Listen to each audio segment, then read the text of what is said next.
go live. And we are live! Hi, guys, and welcome back to Reads Readers with your host, Clint.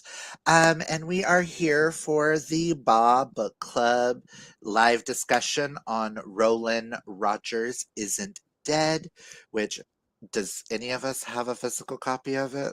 I don't think so. Okay, No. cool. So we have no pictures to show up, but hey. We will just kick it off with introductions and star ratings, and I will kick it over to Hope. Okay, well, I'm Hope from It's Hope's Books, and I'm somewhere between a 3 and a 3.5. I'm kind of like, I don't have a solid rating, but it'll feel like it'll be between those two, depending on how the discussion goes. It might change my mind a little bit, but so far, like a 3.5.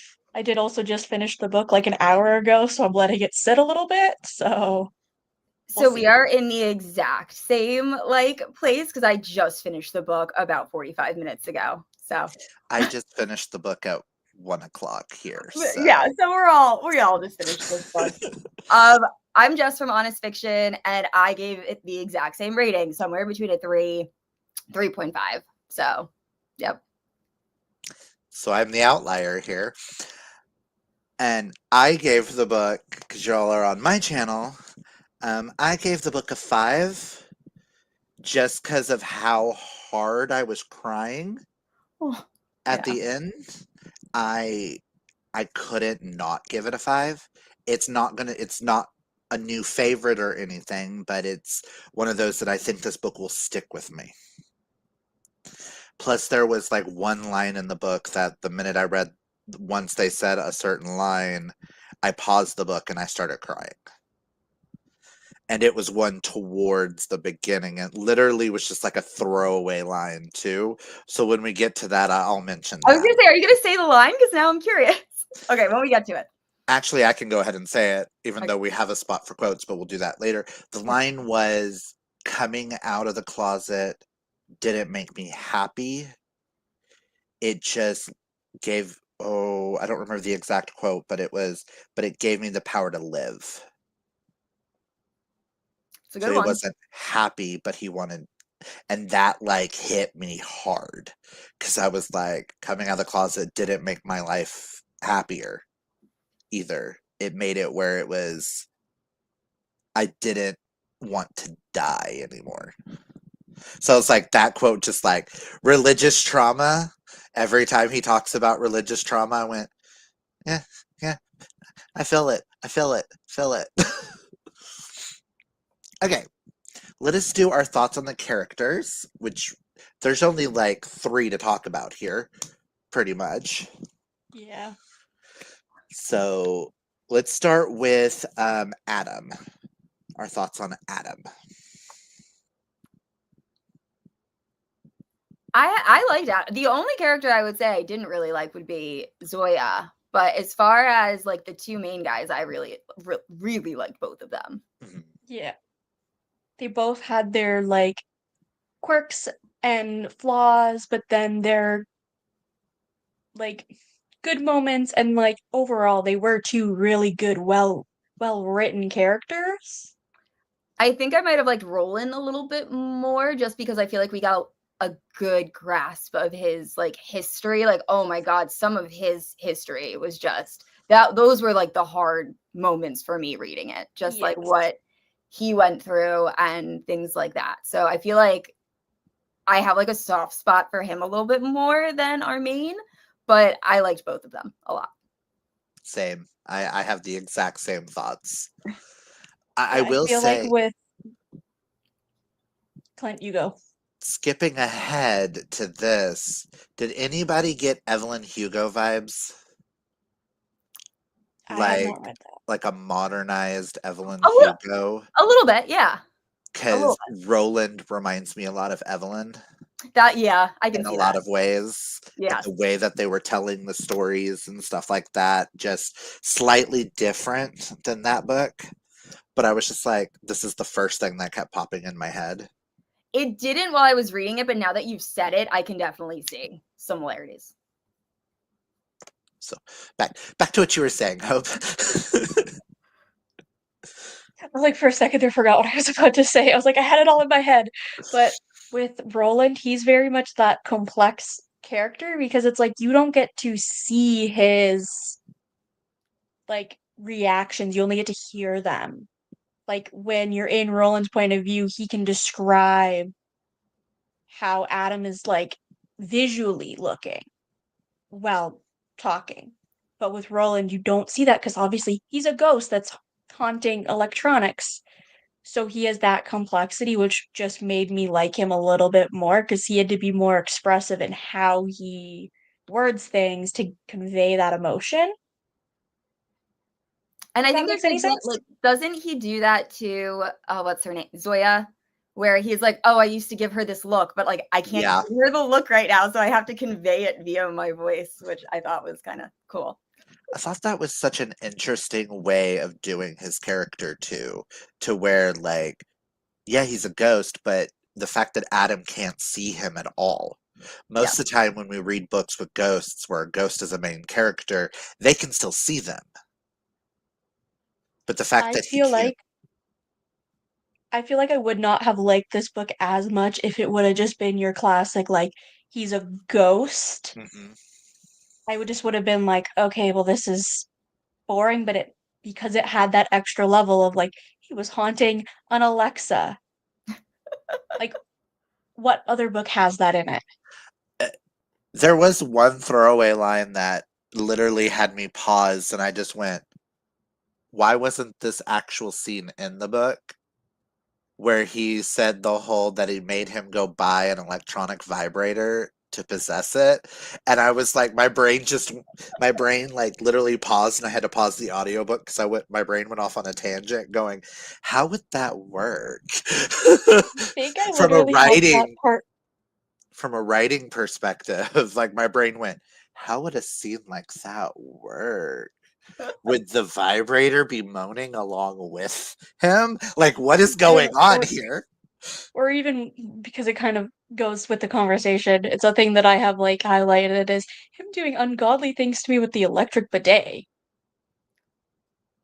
Like, how? I just went, this is interesting. This is very interesting. So we're not getting any actual sex scenes. They're just going to talk about the things that they've done to move along the book. I mean, we kind of did with the food. Like that was like kind of I would say, spicier That threw scene. me off. That threw me off so bad when that first happened. I'm like, how the what? I didn't love that part. I don't know. It just didn't make quite enough sense with the food with the ghost. Everything Yeah. else I was fine with, but is that ever explained? No. I don't Okay. think so. But like that's part of the reason why I think I'm like giving it a little bit of a lower rating because it's like while I like that idea, it's like it could have been explained a bit more, but I guess it's like, well, with ghosts, it's like, well, you don't really know how things work. Well, I'm curious, while Zoya was there, when she was eating, did it affect him too? I thought that, and Yeah. I don't think we're ever like it's never really shown to us. But yeah, is it just when he eats? I would assume.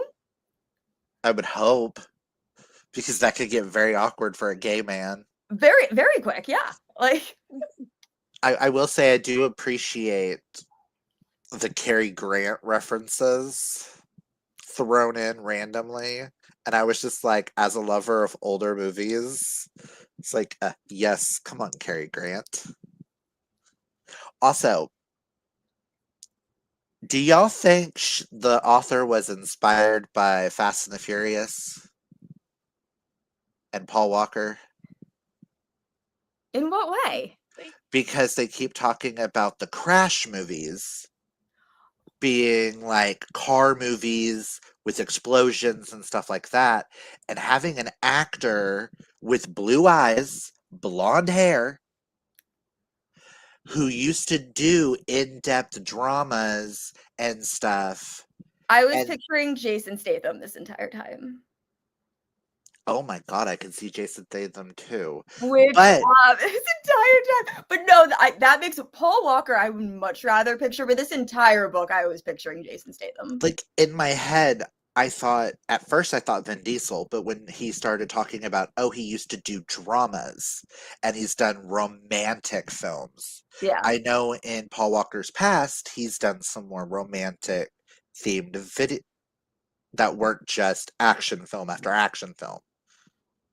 And then talking about the Crash movies about to be like number 8 yeah. of the stupidest car films. I'm like, Yeah, that's what I was kind of thinking. I'm like, Fast and Furious, even though I haven't really seen those movies too much, but I just where it's went, everybody's like, it should have ended after only a couple, and even he's like, I agree, I should have only done like the first 3 that I was contracted to do, but I ended up doing 5 more. but then Yeah, you've got like Paul Walker dies. And it's like, I felt like part of this was like a tribute to Paul Walker. And I was like, and my brain went, could you imagine if Paul Walker would have been actually like a closeted actor? Like, my childhood would have been made.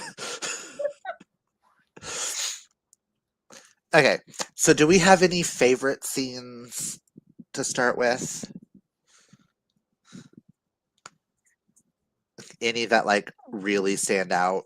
I feel like all the standout scenes I have are like upsetting scenes, but they're the ones that like made me appreciate the book. But I don't want to say they're my favorite scenes because they're like, once again, like upsetting. So as far I know there was like I remember there having like a few humorous moments, but I can't like think of any off the top of my head. I mean, Yeah, I don't really have any scenes that like stand out as like a favorite or like least favorite, but it's just specific scenes that like pop up in my brain that I'm like, I enjoyed them, but I wouldn't say it's a favorite. see, I'm with you on the fact that all my favorite, like the scenes that are like a lot of standing out are like the emotional impacting scenes, like the whole. But then you've also got the flip side of it. One of my favorite scenes has to be the macaroons, where they got a box of macaroons and they were trying each different flavor. Yeah, it was cute. Yeah. And he was just like, eat it, damn it. Kind of like attitude. And I was just like, oh, this is aw. And Yeah, all and like my their In-N-Out burger. I remember that. I thought that was kind of cute when he's like also yelling at him to just eat the food. and them sitting there watching the movie together crash, Yeah. That was cute. where with the horrible dialogue that was purposely put in the book to be horrible. Yep. Ugh, love it. And that is where I started getting Paul Walker vibes, because in my head Bad dialogue. because the other actor in it that was in the movie playing his dad, the way that he worded about him, I kind of got Vin Diesel vibes. So I was like, that's where my brain started going, wait, Fast and the Furious, hold on. Hold on. So are we flipping it where the other guy dies in the film instead? Like, are we flipping this role, or is this person just obsessed with Vin Diesel and he's supposed to be Vin Diesel, who also has blue eyes? Does Vin Diesel have blue eyes? I never realized that. I think so. I think so. I have no idea. What color is Vin Diesel's? Oh, he has dark brown eyes. Never mind. I thought he might have like darker. Horrible for her.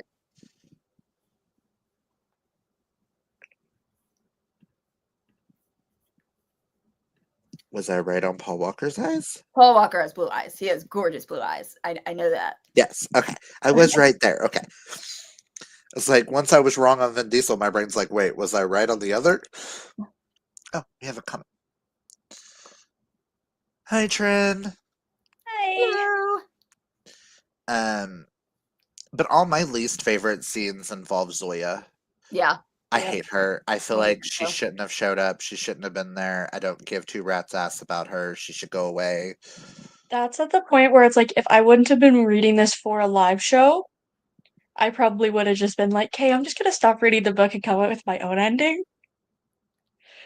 But I will say one of my favorite scenes, just in the sense of it made me laugh out loud, was when she shows up And and he's Adam is just like in his underwear, just in the middle of the kitchen, just like living his life.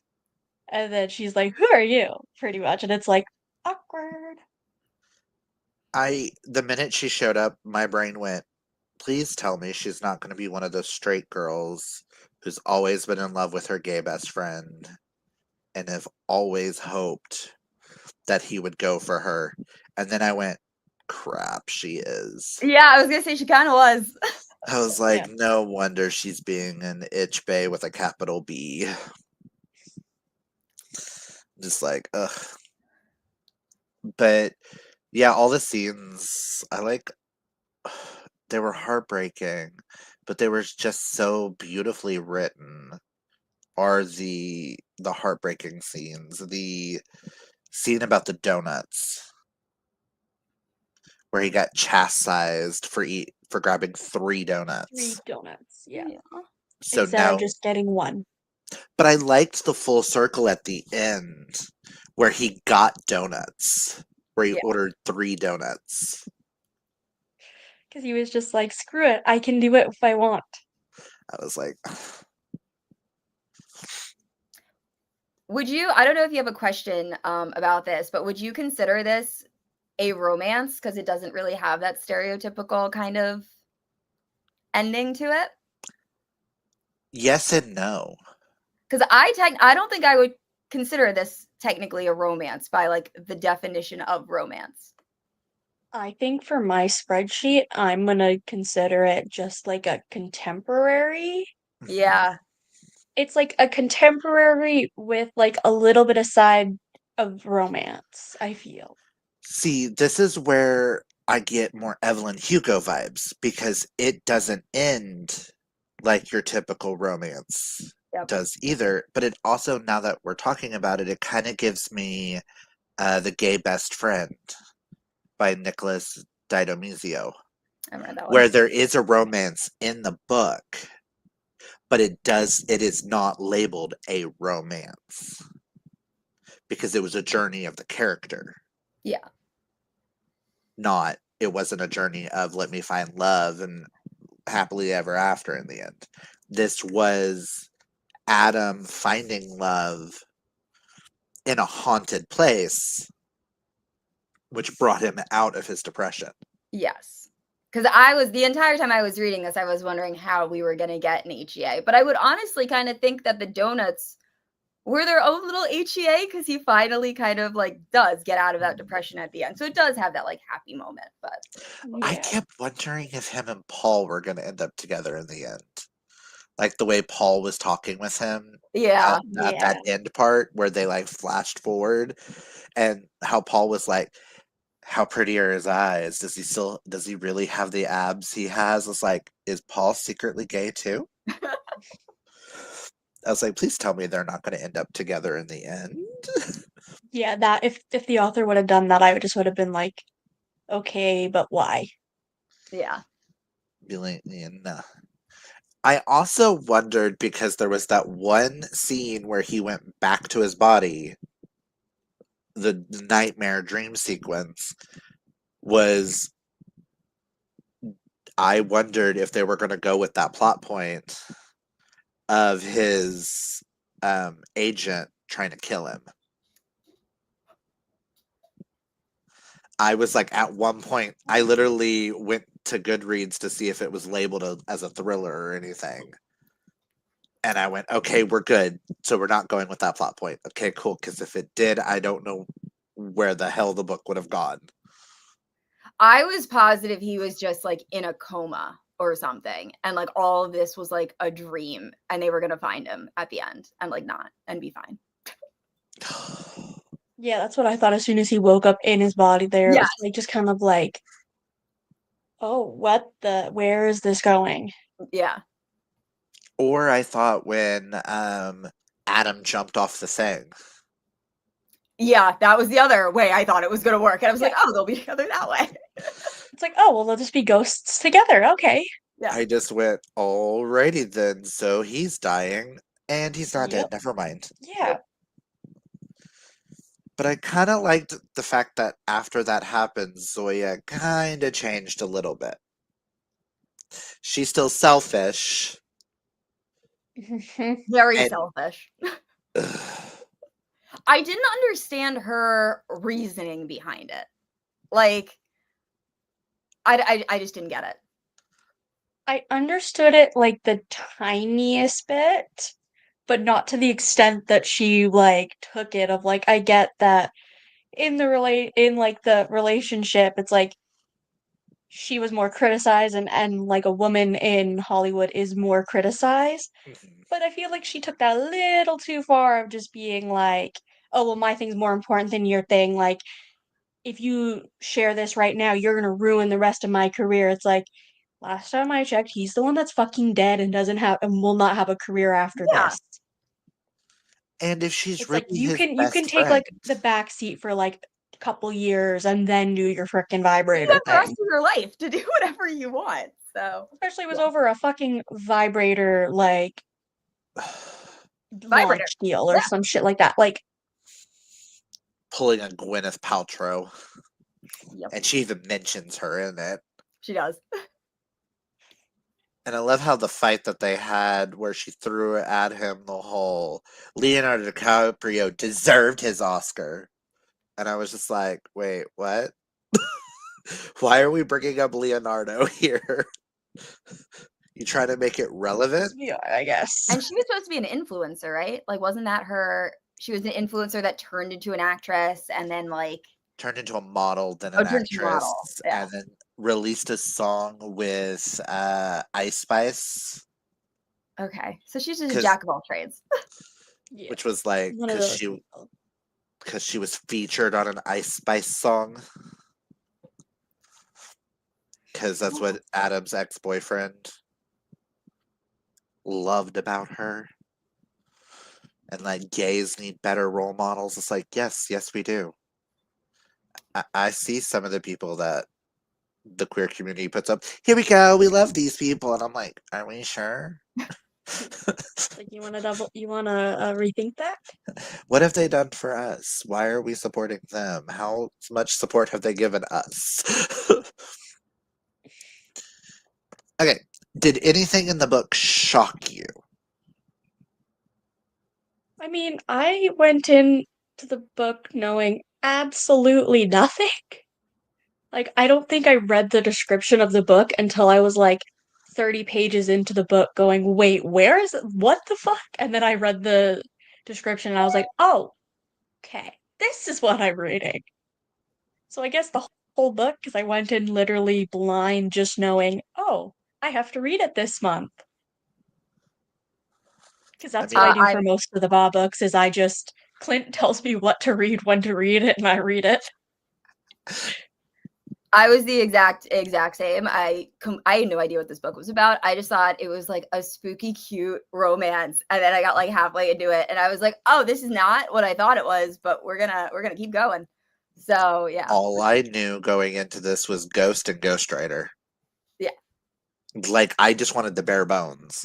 And it Yeah, looked I like think it would that's be all I like knew. a spooky, kind of cute romance.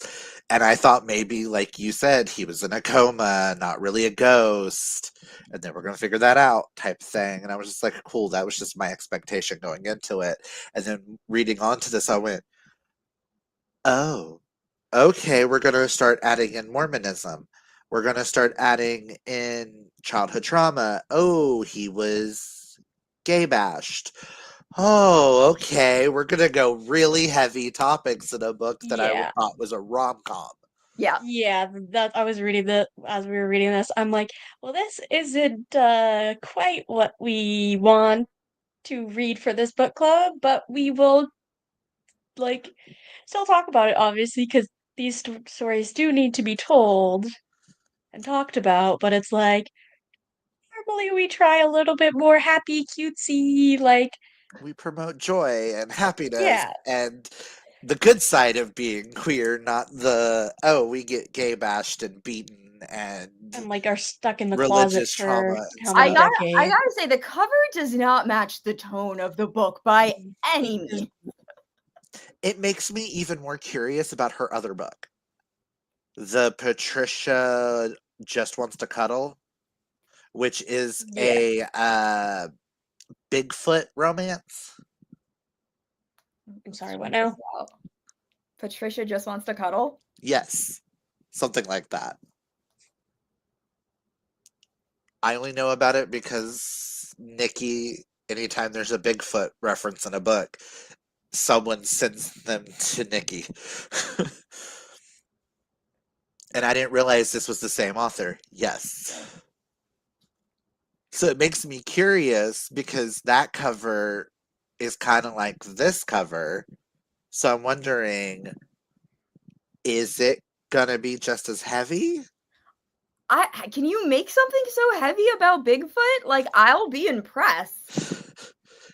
If she does, then this author might become a new fave author of the ability to write. I'm curious now. It looks like it's some sort of um reality TV show where they're put in the woods And and Bigfoot then appears. goes from there. No, apparently this one is. I'm reading a review and they say this is horrifying, but not in the way you would expect. Oh God. He has some very interesting things to say about queerness, and then it's a lot deeper than you'd expect from the cover. So yeah, I think that's just her Wait, MO, is just Okay, there's this one review that says, think reality TV dating show, influencers in the wild, remote island, blood and gore, lesbian Bigfoot. Yeah. wait, I didn't realize it was queer. yes, it's queer. Oh my God, Karina read it. She gave it a 3.5 stars, says a wacky, silly drama filled time. I quite enjoyed this one. Oh, Chelsea she used to have a channel called Chelsea Darling Reads. She has a content warning for the book. Homophobia, death of a loved one, cancer, abortion, and Oh drowning. God, why? She was like 3.5 stars. This was absolutely fucking bizarre in the best way. Truly just the wildest LMAO, and then does the trigger warnings at the bottom. This woman packs so much into these books. Like, it's Wait, so much Books and trauma. Lala read it? What did she give it? She gave it a 3 stars, but I Okay. wouldn't hesitate to recommend this one to others. If you enjoyed both Liva Bray's Beauty Queens back in the day and Kirsten White's most recent novel, Hyde, this could definitely be for you. I had quite the jolly time reading this, but it did leave me wanting a little more. Once it got good, it kind of just ended. I rarely say this because I love short horror, but I needed 100 more pages. I might give it a try. I'm curious now. And they Yeah, I think recommend this I'd to give it a shot. people. They recommend this to people who loved Sky Daddy by Kate Folk. Have read that. I'm intrigued. It's like I, maybe might read it. Definitely not for Baa. I didn't realize it was sapphic, or it would have been a potential for Ball. Well, I don't think you would guess that from the cover. No. Oh. Lesbian Bigfoot. Gotcha. Yep. Okay, any quotes that stood out? I'm like, I know my questions today aren't like the most insightful, but there wasn't like a lot with this to even like look up questions because I Yeah. was like, this wasn't what we all thought going into it. I mean, I have highlighted the quote, secrets can't be buried, only covered, and even then you can still see their shapes like felled logs in the snow. I don't know why, I just like that Oh, I love quote, and then it's kind of ironic, the snow part. yeah.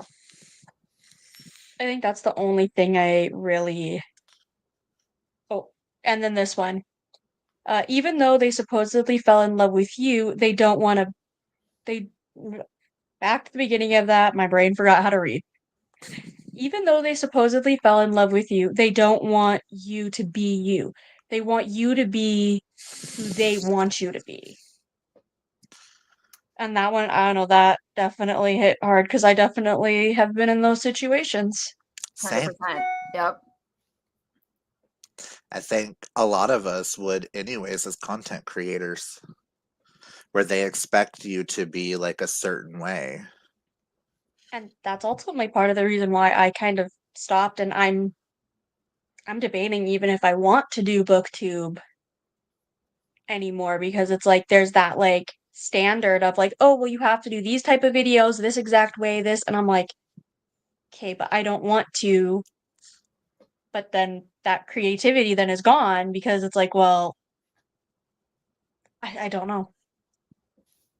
I think that's why I started doing my romance talk stuff, because it was taking me a different route than what booktube is doing. I just need to get back to that. Yeah. I need to get back to just posting content regularly. Same. I haven't Same. been doing that, but I feel that. I posted the last few months. I posted our Sapphic September readathon announcement. Which I read one book for Sapphic September, and I feel really bad about that. I read one book too. No, yes, one book. And then I posted our non-binary November readathon. And that's probably all I've posted in the last like 6 months. Yeah, any video she posts, it's literally just for us. It's literally Baa. That's it. There's even sometimes where I'm like, oh yeah, I'll film and post, and then I don't have time to film or whatever, and I'm just like, I'm sorry. I tried to find the time, but time doesn't exist, it feels like. and it's hard because it's not just sitting down and like filming it, because then you have to edit it and do all the stuff. So like it's a whole process. Literally to film the non-binary November and announcement video, I literally one morning before work, I wrote everything down. The next morning before work, I filmed it. The next day after work, I edited it. And then the next morning, quickly scheduled it to be posted. Oh gosh. See, Yeah. Because it's like, I have like hour an hour in the day where I'm home alone, and I'm like, I don't really like filming with my boyfriend home. I don't mind doing live streams, but I don't like just sitting in front of my phone talking to myself while he's home. I don't know why. I used to be like that. I've gotten over it because I used to post twice a week. So my husband has heard me many a time, and now I just don't care. But originally I used to wait for him to leave.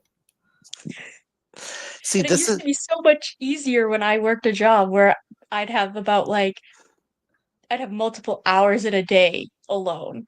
And now I'm like, I work the same hours that he does. So But also kind of nice for your relationship. it is. But then it's like I want time to film, but like Yeah. really the only time is when he's in the shower, I can film. But I like mean, you'll figure it out if you want to film and stuff. You'll figure that parts figure it out. out. It just takes I the know he don't time. give a crap. I mean, when I was with Sterling and stuff, trying to figure out how to film when he was home, and I'm just like, you go to the living room, go away. Go away. You go in there, No, go that's watch literally it's whatever like you want to watch. I have like 5 videos I need to film today. Go away, and we'll hang out tomorrow. That's what I do to Scott. I don't think I could do 5 videos though. I think 3 or 4 is my max. I've done 4 once and I didn't have a voice the next day. So I think I've done the most I've ever done is 3 videos in a I've done, day. I've done 5 in And then one I was like, day, yeah, never again. but all 5 of those were short videos. okay. None of them were like super long. That's fair. Understandable. Or maybe one might have been long because I think I might have done my wrap up as like the last video, like did everything else and then filmed that one. Yeah. My But wrap-ups have been very short the last few months. So those are not my longer videos. I'm just waiting, I think, until the new year, and then I think starting like the new year, that's when I'm gonna either Go like all I in think or I'm just pull gonna do back. what I want to do and just go from there, and then just be like, hey, here's everything I hauled last year, everything I read last year. Like I'll just kind of do like the year-end wrap-up videos, and then just kind of go I from there. mean, you don't really have much to talk about when it comes to what I've read for the whole year, when several of them were rereads. I've read 14 books this year,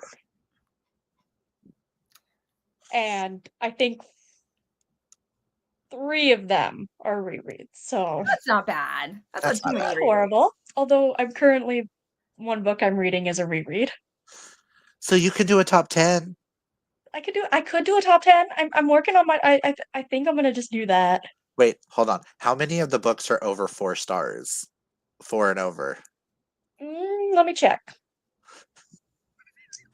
Because I know you Shock have. Most of them, shockingly, I only have two books that are under 4 stars.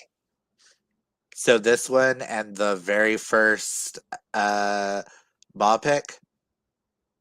Oh wait, were you there for that one? I was there. That one I think I gave a 4. Oh yeah, you were the one that liked it, and I'm the one that I didn't. yeah, Okay. I liked it. I gave it a 4. Yeah, I have two books that are under 4 and then one that's a DNF.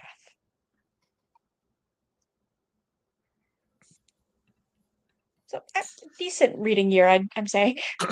I mean, I might actually get to my Goodreads goal. What was If I that, stick 20? to the rate I've been going this month, I'll hit it.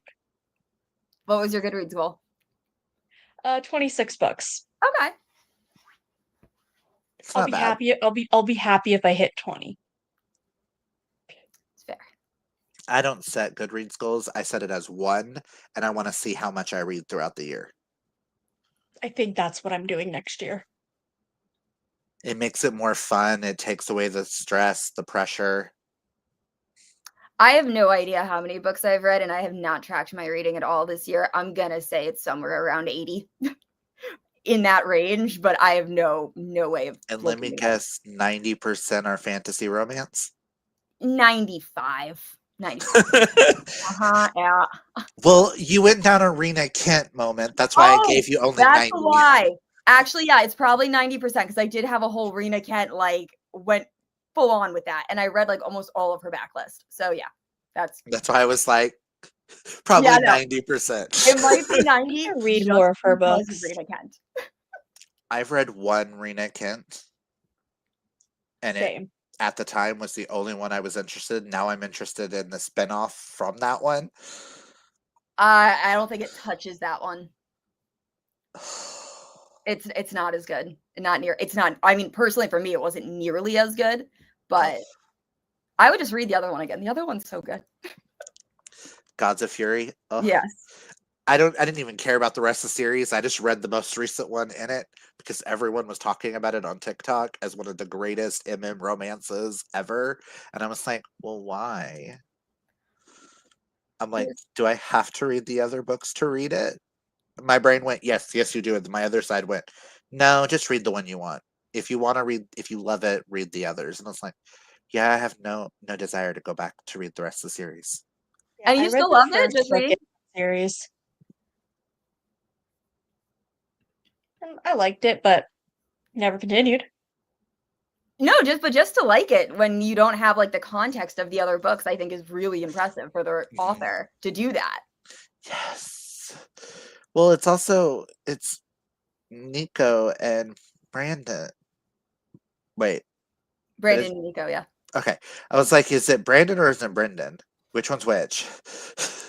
I think it's Brandon. I'm pretty I sure. think it's Brandon too. Yeah. And Nikolai. Yes. I love Nico. Okay. Any thoughts on the writing style? I liked it, but nothing like stood out. It was accessible. Yeah, I don't think it was like super. I'm not going to say the prose were like amazing or anything, but it was fine. See, I now want to read her other book and see if it's the same style of writing, because then I might label her the queer version of Taylor Jenkins Reid. If it gives me vibes of one of her other books. Yeah. then I might just be like, okay, I've been looking for a queer version of Taylor Jenkins Reid. Not that Taylor Jenkins Reid isn't queer, because her books are queer too. Yeah. Her latest ones, at least.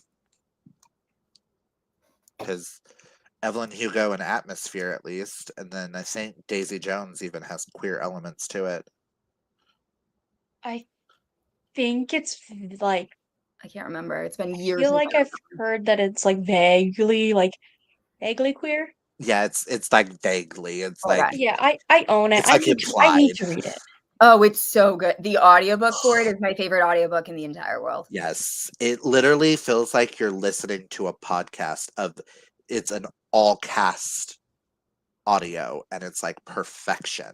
Yeah, it's the best audio I've I- ever Yeah, ever my I listened. still need to one watch the friend, show. Mac, she read it and she was like, "You need to read it. You need to read it. You need to read it." I'm like, "Okay, I will." And then I bought the book at like a secondhand book sale like 2 years ago, and it's just been sitting on my shelf with a couple other Taylor Jenkins Reid books that I'm just like, I haven't read yet. I think the only one I actually own is Evelyn Hugo, but I don't know where the heck it is on my shelves. Yeah, I don't think I have any of them actually, any physical copies of her books. I have Daisy Jones and the Six, After I Do, and One True Loves. I haven't read any of them, Oh my but god, I've One heard they're True good, Love so it's been is like, so good. buy it. Maybe This Time is my favorite by hers, where it literally you see her. There are two different timelines. It's either get with her best friend or get with this other guy, and you see the timelines of what would happen if she and how they both end up almost similar in the end, but you can decide which one you like better. Huh. And the way I you like tell that it idea. apart is one has a dog, one does not, Interesting. because she hits a dog with a car. What was that one called? Maybe This Time. Maybe This Time. Add that to my TBR. It's so good. And it's not like one that you would expect.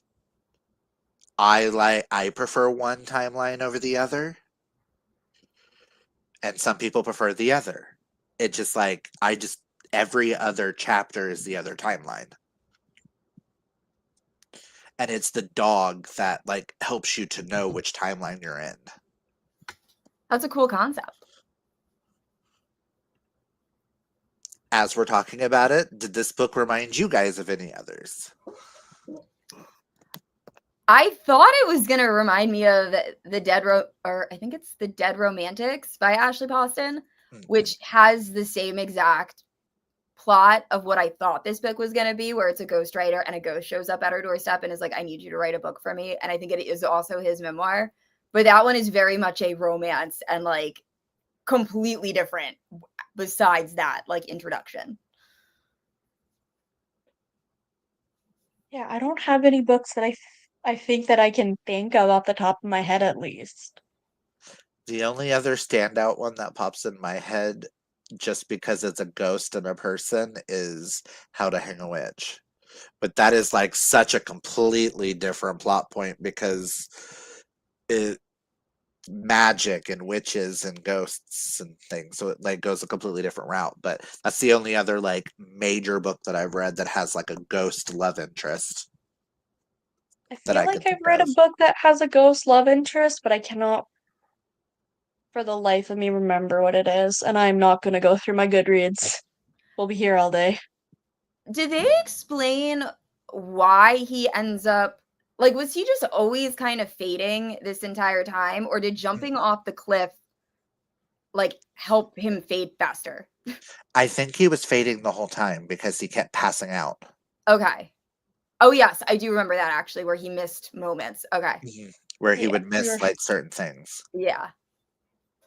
And he called it his sleeping. But yeah, we but are it was never him kind of just like slowly fading away as a ghost.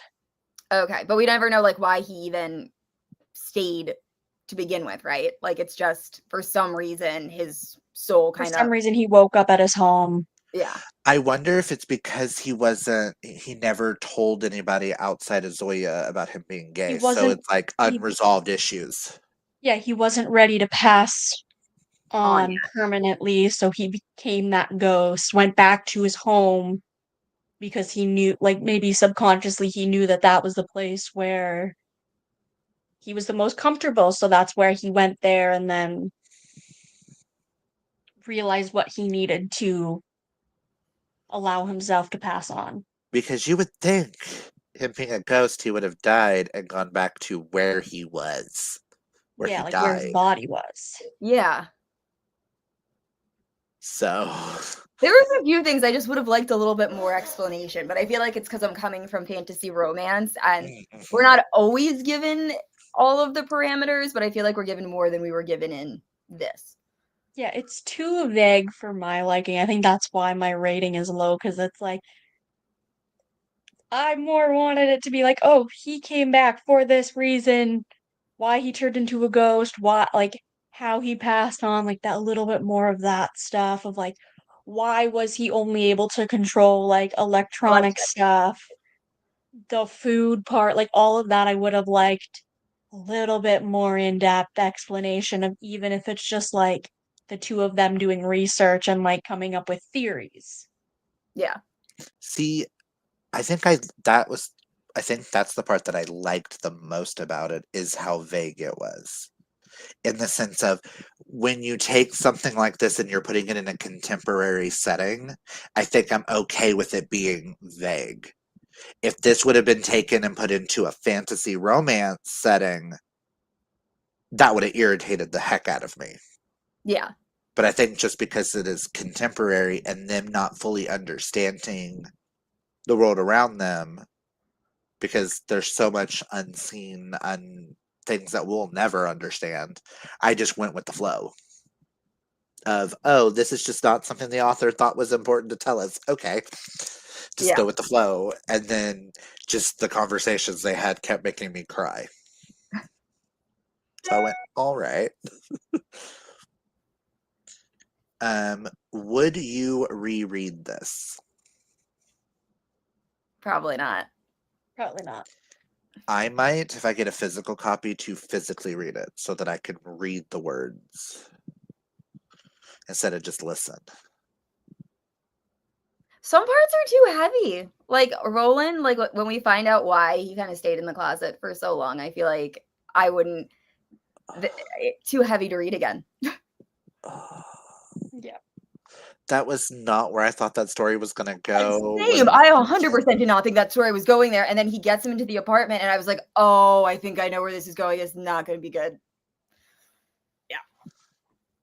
It's like, oh, you think it's going to be all happy and cute, and then it's like, oh, nope. But that's also, I think, the realistic side of it with Hollywood and closeted actors and stuff like that. Or you have actors like Brendan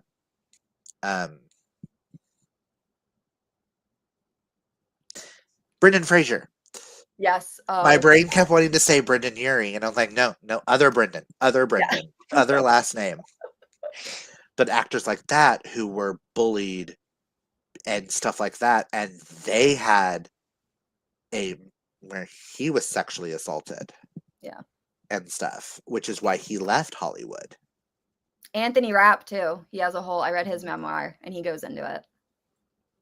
I have that on a list to get. That's a heavy one too. That's why it's been pushed off. Oh, yeah, no, I read that. Yeah, I read that in college, and it's heavy. But yeah, so it's like, this is something realistic that happens. But I thought, like, when he just said, oh, he just beat the crap out of me, I was like, oh. So it's not as bad as where I thought it was going to go. Where still I thought... Bad. Still bad, though.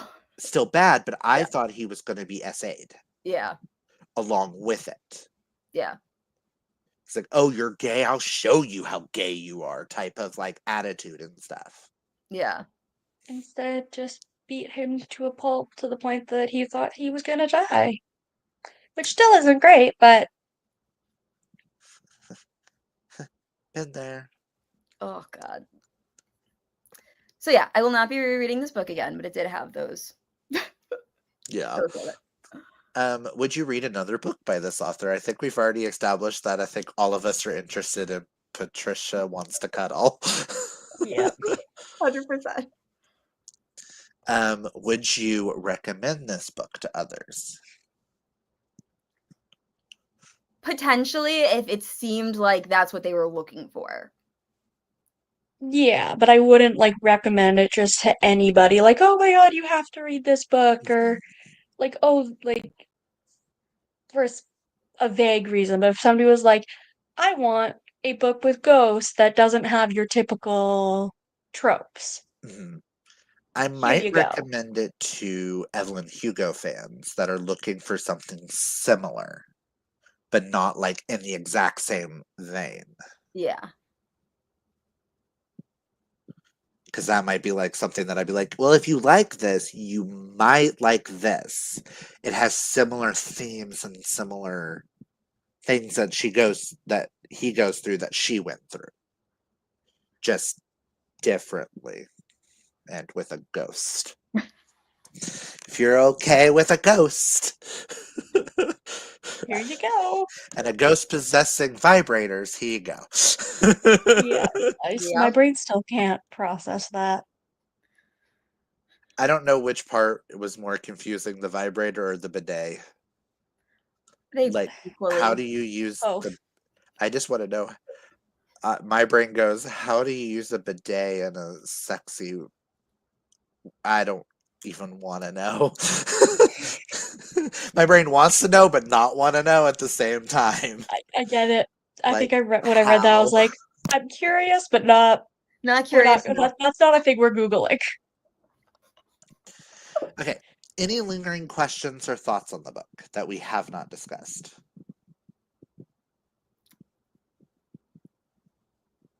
I mean, a thought is just, I feel like we've kind of already discussed it, but just this book is such a unique book in the sense of like, we were struggling to find comparisons with other books and all that. So I appreciate it being like a unique book that, because sometimes you read books and you're like, oh, this was similar like the last one I read, whatever, or, but this one I'm like, it's just so unique that it makes it interesting. I agree with that. That probably was worded really badly, but I've been struggling to word things No, like the last like month.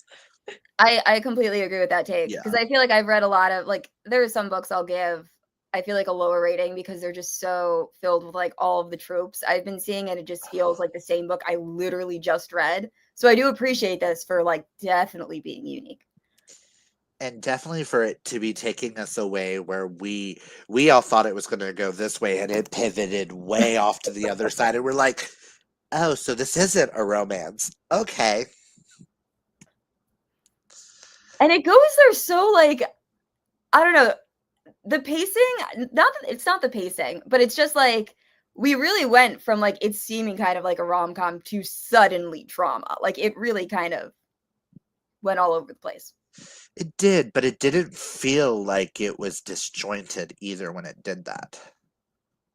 There At was least to me, it didn't. there was one time where we went from a really sad story. I might have been the donuts right to a food Mm-hmm. moment and I was like I don't love this. So I was like upset and then this is happening and I'm still kind of recovering from what I just read. So like that I feel like that was the only time though. Yeah, because like the pacing was good, especially when you think about the fact that the timeline of the entire book, beyond like us going back to like the talking about things in the past, was only a month. Yeah. And it felt like that. It wasn't like, oh, it felt shorter or longer. It felt Mm-hmm. like that month. So the author did do a good job with pacing when you know from the beginning of the book, like, okay, he's on like Adam's only there for a month. It's like what can happen in that month? Yeah. A lot, apparently.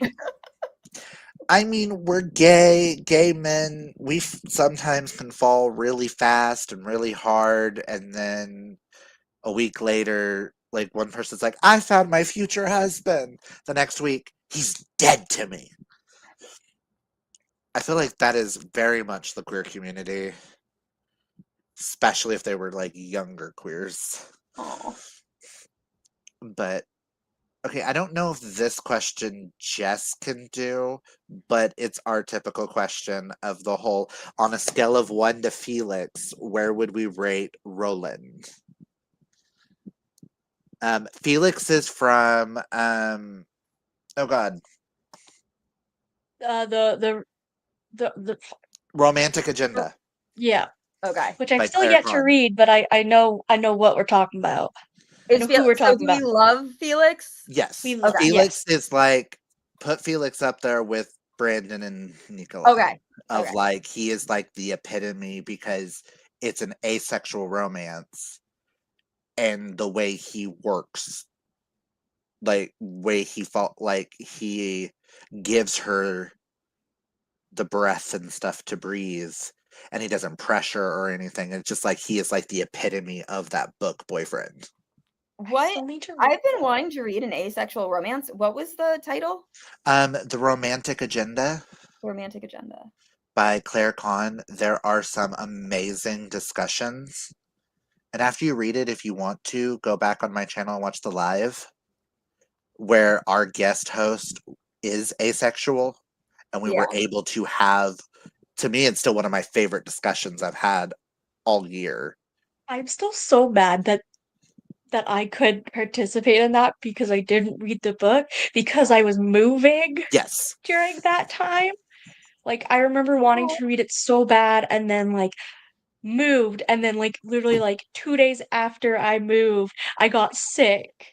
And it was one of those sickness that lasted for like 2 weeks. So it was like by the time I felt better, it was like, oh, the live show's tomorrow. It's like, well, shit. I can't read a book that quick. Yeah. But it was still one of the most in-depth conversations, and it was like legitimately the epitome of what I want this book club to be, is showing the happiness of this, but also introducing people to the identities and stuff that they may not know a lot of. And I know next year's picks, I have a lot of the other identities more so than just MM and FF. I That's know awesome. I know one of the books we have is Arrow Ace and an Arrow Ace. Both people are. So I don't know if it's going to be a romance in the romance sense. But I'm too intrigued not. I was so intrigued by it. It still hopefully will be an interesting book to read and still like a happy book. Yeah. About two That's the women, goal. two females that are both Arrow Ace. Like my brain goes, so is that an actual relationship or is that considered a friendship? Friendship. My I brain guess like it's a deeper friendship. Like, yeah, I'm interested. That'll be a good live show when you guys have that. I was like, that one just, it like, once I saw that and I saw the dynamics of both, because I was looking for a romantic as well. Yeah. And when I found that, I went, this is intriguing. This has to go on our list. It may not fit our like criterias, but this is intriguing. Well, in this next question, I feel like we already know the answer. Who was the hoe? Zoya, what's the hoe? Zoya was fucking- 100% the hoe. This, She was the hoe. this is to honor our friend Shay, who every time she comes to any of the live shows, she always has someone in the book as a hoe. Or Aw. which is just, she wants to punch them. Yeah, it's somebody that you want to punch at least once in the book for a Oh, stupid reason. 100% Zoya then. So Only we- character. So we made it, well, her and James. Oh, yeah. And then But, like- the brother whatever one that yelled at him about the donuts. Those are the three.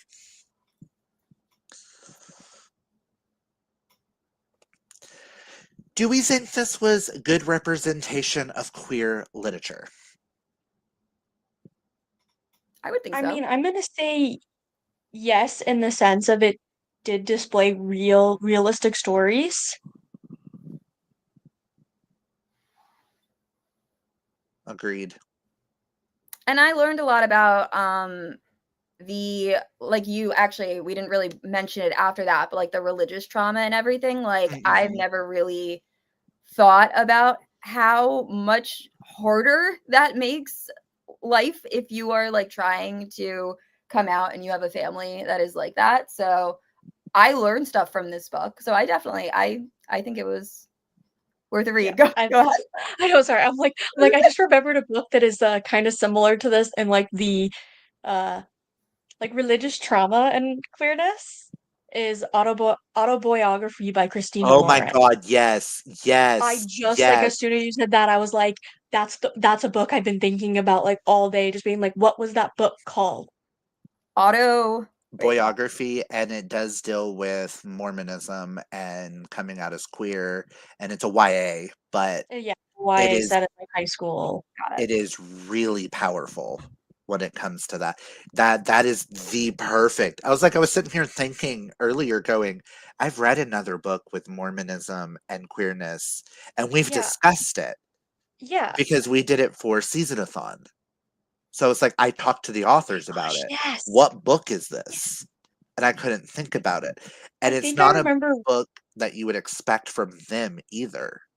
Yeah, like I think when I was first reading it and it mentioned that he was like a Mormon, and I was like, oh my God, this reminds me of what, and I could not figure it out until now, just now, where it's like, oh my gosh, that's why I was like, if I put my finger down, I'm gonna forget it. I like, But yes, to go along with the trauma part, this was very realistic with the trauma.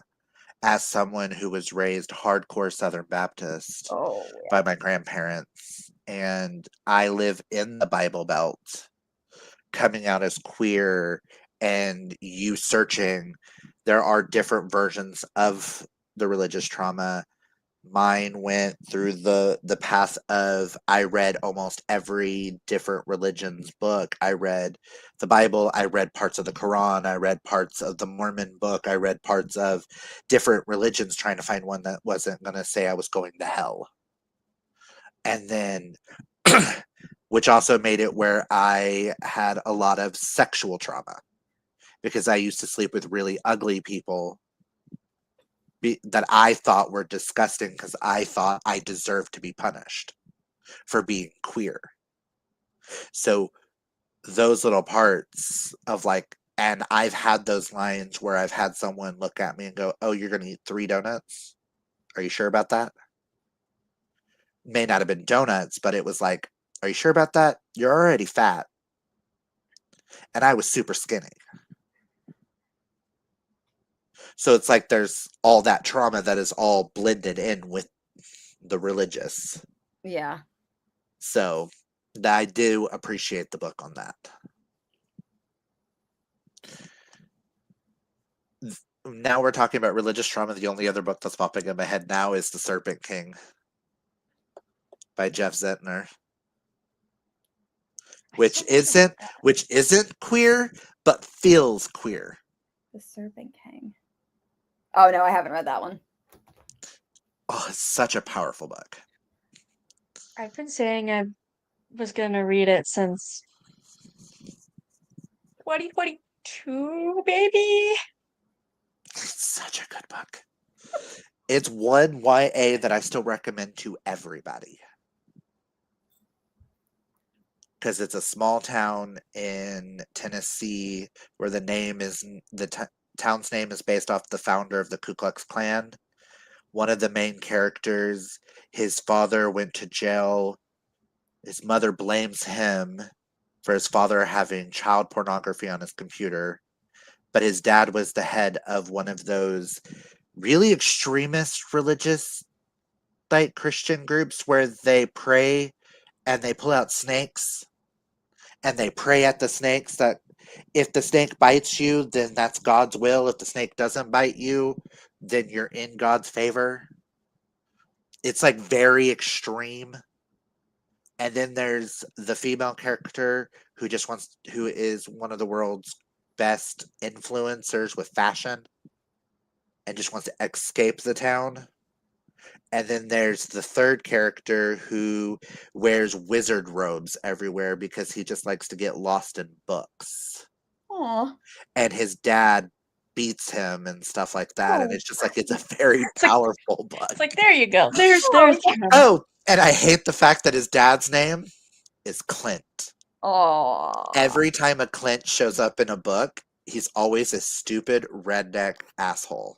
That's okay. The only time I ever see Jessica in a book, it's always a why choose. I have yet to read a book that has Jessica without there being like 9 other love interests. So it's fine. Yeah, I can't think of any off the top of my head. Yeah, no, they're all dark why choose romances, which is fine. No, that's a TV show, not a book. Because she wasn't in the book. The first Jessica that popped in my head was True Blood. Yes. But she's not. But I don't she's think. not in the Sicky Stackhouse books. I She was don't, yeah, just I was in the gonna say, I show. don't think she's in the series. I read that in high school, so a long time ago. I love that book series. I love that series too. Okay, has anybody's rating changed? I might go up to a 3.5. Yeah, that's what I'm thinking. Mine's staying at a 5. It's not like it's up there because it's such a beautiful book, but I can't label it a favorite of the year. But it's one that I'm really enjoyed it. And it will probably stick with me. If it sticks with me long enough, it may end up on an honorable mentions list. Fair. Understandable. Like for me, it's like I feel like giving it like a 4 is like I'm like thinking of the other 4 stars I've given this year and even in past years, and I'm like, it's not. Hmm. But then I feel like giving it a 3 is too low. So yeah, 3.5, I think. Oh, but I'll probably give it like a 3 on Goodreads. I don't know. Haven't fully decided that. This is Me- the benefit of not tracking my rating. I don't have to worry about it. See, The I'm main place I tracking care mine. about is my spreadsheet. Yeah, like I'm tracking mine on 3 different apps plus my spreadsheets at home. So, because this year has been the year of testing out Goodreads, Storygraph, and Fable and comparing them. I can already tell you, Fable sucks. okay. I was gonna say I was gonna start. My plan is January to switch to Storygraph and see if I like that more. And if Storygraph is amazing. okay, and if I'll actually track, because I know Storygraph also makes graphics for you, which like I like And that. you can do half-star ratings.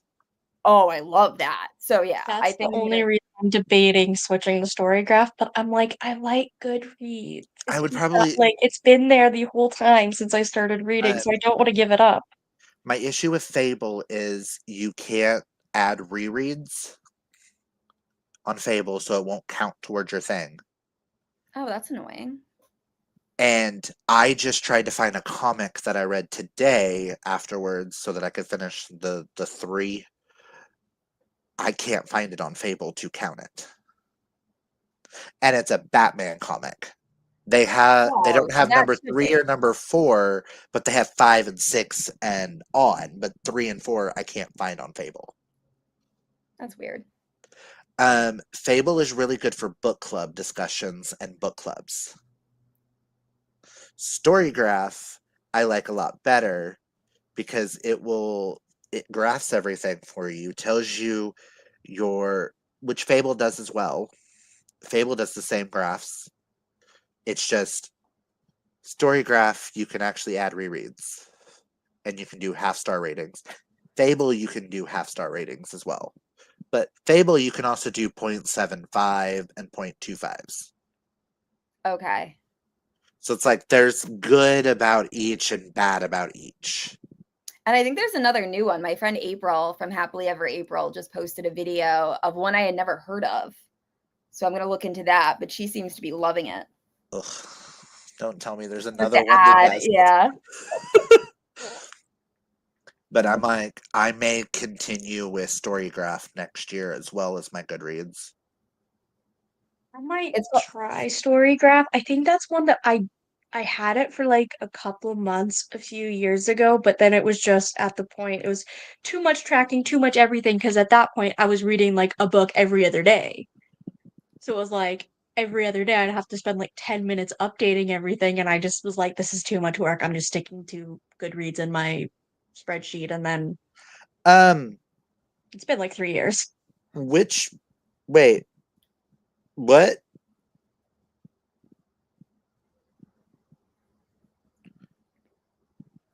Guess who's been watching our discussion? who? The author. What'd she say? Saw some of your Roland discussion and loved it. Oh, that's awesome. Yeah. Well, Well, okay. Well, I just saw that I got a friend request, and I was just like, wait, that's the author's name. And then it said, oh, wants to send you a message. And I was like, what? Okay. All right. I will respond to her in a moment. I was pulling up story graphs so I could show you how it does like the graphs. No, I think that's a first. Oh, kitty. This is That my is a husband's cat, first. and it's never The only happened. other time we've had the authors to do with the live is the one time when we had The author? Where we had Riley Hart and Christina Riley Hart. Lee. Yeah. Back I when was like this, brain farting. I'm like, what? I'm like, wait, who was it again? Damn. back when we only read MM books. Did you message them and ask them to join, or did they just like reach out and offer? I asked them if we could interview them. Okay. I'm trying to work up the nerves to start doing that, and I haven't yet, but I was like, I told Hope, I was like, the worst case they could say is no. that's very true, honestly. Yeah. It's scary. But turn down the brightness. This is what it'll show for, I selected for October, where Okay. it'll show like the moods of the books. Ooh, that's cool. It also does your pacing of like. Oh, so you say when you're starting the book and then it tells you how long? Or when you do the starting and how when you finish it, it Yeah. tells you. It does page numbers. Oh, that's awesome. It does fiction versus nonfiction. This is how everyone always has those stats that are like, I read so many pages. And I'm like, how do you guys know that? That's probably how people know. I also do a lot of math on my end too. It also tells you all the genres in the order of what's your highest genre you've read, which apparently I've read 6 this month that are thrillers, 4 that are queer, 4 that are YA books, 3 books that are mystery, 3 books that are fantasy, 3 comics, 2 romances, 2 horror, 2 contemporary, 1 historical, and 1 graphic novel. It like splits it out, the genres. Your tags, your formats, if they're print or digital, if you care about that. And it also gives you the graph for like your average star rating. Wow, that is all. Yeah, I'm definitely doing story graphs. And then your pages. And then if you go up here, if you take away and just put month, it'll do the full year. And Yeah, it I'm will literally also re-downloading add, it now. because like you can see the genres that I've read all year, with romance being number 1, but it also does your most read authors. Oh yeah, I'm 100%. Is there anything you don't like about it? Not really. I'm still learning a lot of Storygraph. Like it's got my average star ratings. I don't give a lot underneath a 3.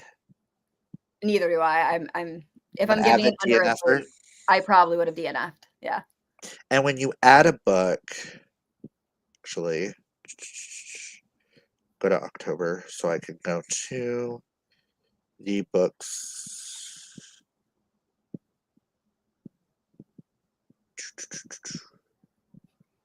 Click on thrillers.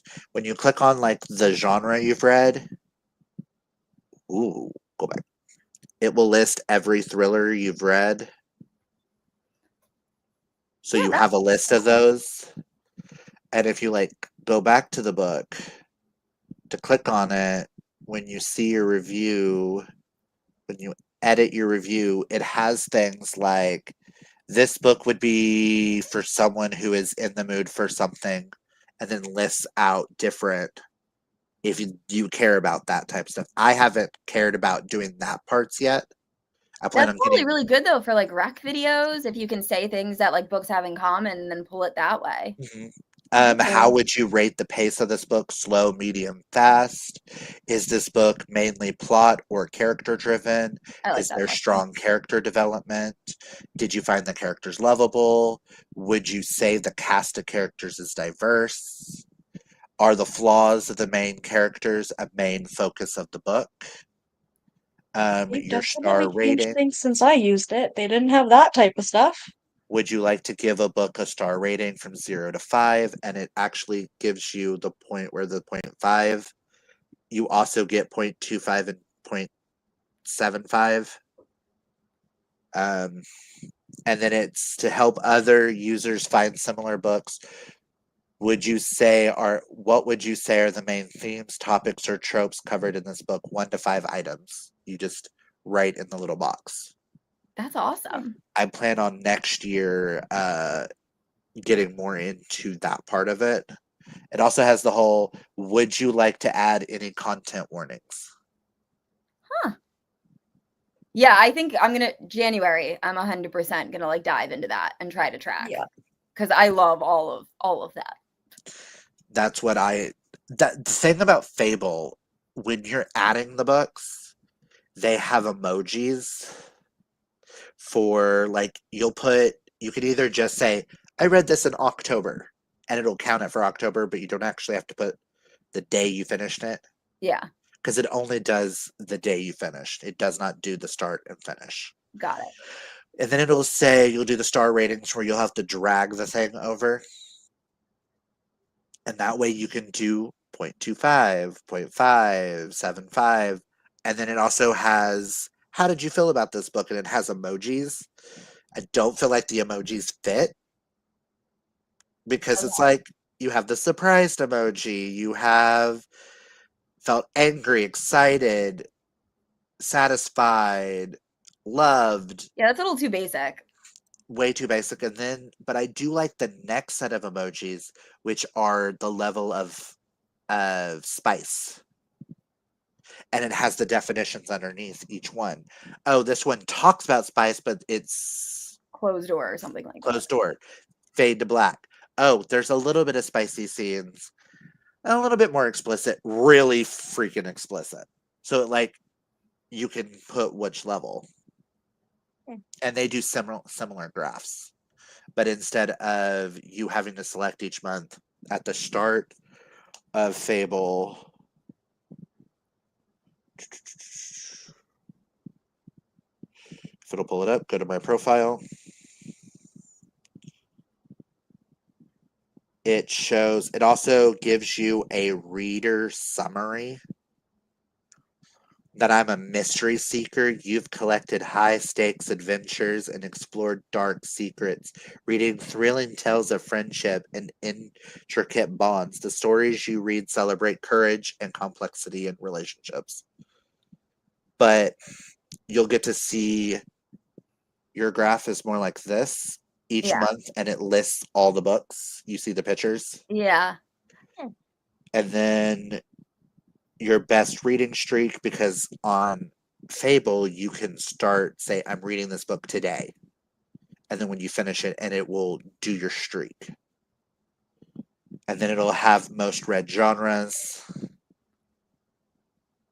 then it'll go average rating, most read authors, it'll list the authors, and that's about it on the graphs on that one. I think that's why I like story graphs just a little bit more. Honestly, they both seem better than Goodreads. I just can't get over it not having any sort of half rating on Goodreads. That just drives me insane. Also, Goodreads was started by a woman who is African from England. And I'm pretty sure she's queer too. Goodreads was? No. Storygraph. Storygraph was. Oh, hell yeah. Then definitely. Let's just do that. And I don't know if they do best of the years or not awards. Because I'm still Honestly, learning. I haven't liked Goodreads best of the years since I've been paying attention to them. I've never agreed with anything. So I will look at them when they come around, but that's pretty much it. I make content with them, and that's That's all I get. I don't think if one author has 3 books come out in a year should be all in that category. Yeah, it's ridiculous. 3 Sarah J. Masses should not be up there with 4 Jennifer L. L. Ormantrout books, Ormantrouts. yeah, which 100% You know, it happened should one be. year. I feel like it should be one book per author. I per will give it per category. genre. If an author writes in 2 different genres and like they both do amazing, I'll Yeah, give like you a it in another thriller genre. and then like a romance. It's like, Yeah. well, Or you can be in both. YA and adult, like, Yes, that's get that. fine. But you shouldn't be able to be in the same category, same author. I just think that's And then they took away middle grade, yeah. and they took away picture books. They took away several categories that were like, and then they combined them with others, and I'm like, this doesn't make sense. And they put books in weird categories. Like I forget where Bride ended up. Wherever Bride ended up last year, I didn't think it belonged there. By Allie Hazelwood. I think it ended up in fantasy. It ended up somewhere where I was like, this book should not be in this area. And I'm like, and then you've got categories like queer books don't ever get recommended on those. Very rarely. Diverse books barely ever get recommended. It's all about what's popular on Amazon. Yeah. Yep.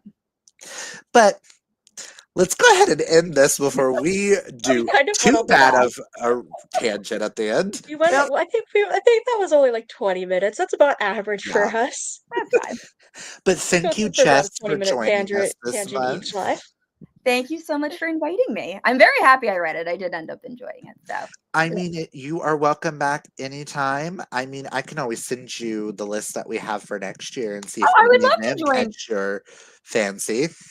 I would love to join next year. Yeah. I'm like, I have so many ones for next year that I am so excited for. But then again, also Fiction Falls, we're super excited because you helped us with some of those as well without knowing you did. So, Oh, yay. Okay. You mentioned a book and both me and Amanda went, huh. Oh, is it a book coming up that you guys are going to read? No, we have, well, our list for next year's already Oh. been plotted out, and we're like super excited, and I'm excited for January. I'm just excited for both book clubs to announce their picks, at least for January's picks. Because I know for ours, spoiler alert for people, we're doing a trans hockey romance in January. I at first was like, what are we reading? And then I remembered. I found a trans, it is a trans female ballet dancer and a hockey player romance. Ooh. Sadly, some of the ones I picked for next year at the beginning don't have audiobooks because they're indie published books, but I was like, these just sound too good not to use. It's like, we've never done a hockey romance. I have to do a hockey romance. I cannot get into hockey romance. No, we technically did a hockey romance. At the very, very, very, very, very beginning of Baa. We started the new guy. Okay. We started it with. We've never done one when we switched over to queer. We did them when they were MM. Both me and Hope are huge hockey romance fans. Okay. We read a lot of hockey romance. Mainly Maybe because I haven't read any this year. Mainly because she convinced me to read Emily Rath. And I think I've read more. The newest one. Pucking Strong, neither have I. I think Candy Steiner is coming out with a new one. I haven't read any of hers, but I know a new one's coming out. But yes, thank you everybody for joining, and thank you Samantha Allen for watching a little bit of this. Now I'm like, it's like what part? I know. I was like, I feel like we were nice the entire time, so you're good. We were. We don't bash books here. For every critique we have, we also explain why we're criticizing it and why other people would like in the book for that criticization on our end. Yeah. I think we've had 2 books this entire year that I have, or one I know for a fact, where I questioned if we should have used it or not. It was listed as one of the best books for pansexual representation, and it was a throwaway line in the book. Oh. And we felt like there was no queerness to it, and that's the book we started the year out with. That stings. And I Yeah, was it like, was like mentioned like they had an ex like she had like an ex-girlfriend and like that was pretty much the only well, she mentioned she was pan in one throwaway line later on. I was like, this book could have just been labeled bisexual yeah. and And it wouldn't have changed whatever. anything. It wouldn't have changed anything. Well, that book shouldn't have had the 2 storylines it had, but whatever. She tried to do 2 different books in one book. Love when authors do that. But thank you all for joining us. I hope you guys join us next month with Jeff. We will be reading The Love Study by Chris Ripper for non-binary representation. And I hope you guys also join me and Hope from the 13th through the 20th next month for non-binary and trans November, where you'll be just read a bunch of books by or about trans and non-binary people to promote Trans Awareness Week and Trans Day of Remembrance. It's a Thursday to a Thursday. Awesome. But yeah, if you like this video, hit that thumbs up. If you're new, hit that subscribe. If you're not following these 2 gorgeous ladies, they are both linked down below.